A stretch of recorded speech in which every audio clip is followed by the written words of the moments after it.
Who likes mac and cheese, pizza, bacon, chips, canned goods, restaurant foods, or nachos and cheese? I know I do. Those are just some of the foods that I just named that are high in salts. As a child, my mom, as a child, my mom would marinate her pork chops in vinegar all night. And the reason why she would do this was because she had told me that her hands and her feet would swell. And it would not, the vinegar would soak out some of the salt from the pork chops. So as I've gotten older, my doctor has me on a water pill. And I take a water pill because I'm borderline high blood pressure, but I don't eat pork chops. I don't really eat pork.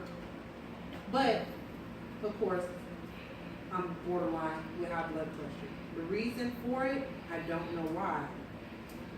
So, first, before I implement a solution to reduce salt, I need to tell you the benefits of how salt is good for our body. Some of the healthiest salts are table salt, sea salt, Himalayan salt, and Celtic salt. And these salts keeps our body hydrated. It improves our sleep, controls good vascular health, prevents muscle cramps, nausea, fatigue, and seizures. Seizures, that's really good to know. So anytime that you're feeling nausea or you're feeling fatigued, get you a little glass of water with salt and drink it, and it should make you feel a whole lot better. And also, definitely, it helps with cramps.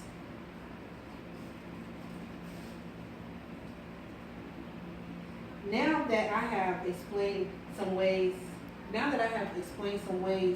how salt benefits our body, here are some different ways that we consume salt in large amounts. According to the National Center for Disease Control and Prevention, salt is already in processed foods and restaurant foods when we purchase them. So when we're going to Texas Roadhouse and when we're going to Olive Garden, McDonald's, Wendy's, Popeyes, wherever you like to eat, this is why we are not able to reduce our sodium intake. It's very difficult. And so this might be some of the reasons why I would be borderline. As I stated, I did not know why, but this would probably be why I'm borderline high blood pressure, because I don't eat pork, but I do eat out. 3,400 milligrams each day. That's the number that the majority of adults in America are consuming with sodium. That's a very, very, very high number. 2015, the year 2015 to 2020, dietary guidelines for Americans recommend that Americans consume less than 1,500 milligrams a day. That's how much salt that we need to intake to be at a healthy level. That is really low compared to 3,400 milligrams that some people are intaking on a daily basis.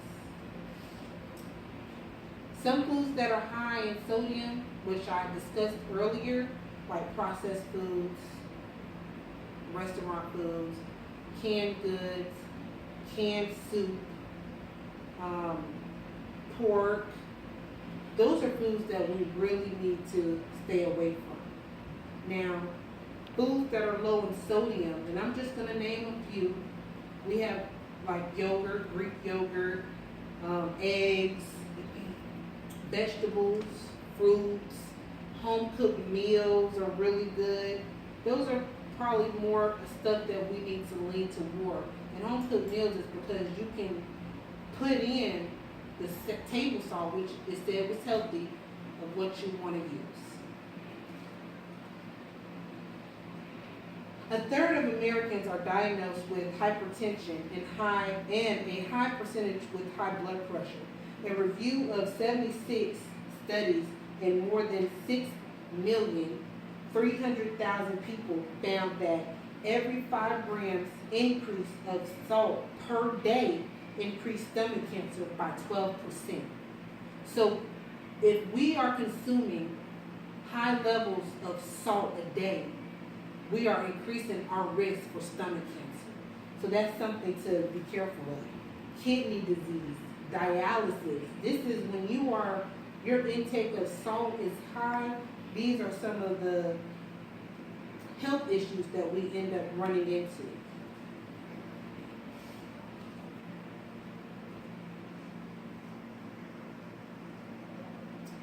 But we can lower our salt intake. We can eat more cooked meals, eliminate salty foods from our diet, and reduce the amount of salt used in cooking. We need to read our ingredient labels, so we know how much salt is already in a product and how much salt we'll be able to put in the product. We can choose low sodium foods, like when we go to restaurants. We can say, hey, no salt or low salt. We also can be creative when we're cooking.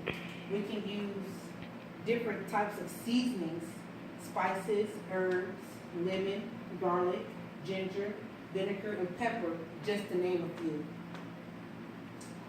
a few. This right here, if we lower our salt intake, this would save healthcare $26.2 billion in healthcare costs. Public awareness. Did you know that they have a Salt Awareness Week? Public awareness. It is time that we make a change. No salt or low salt.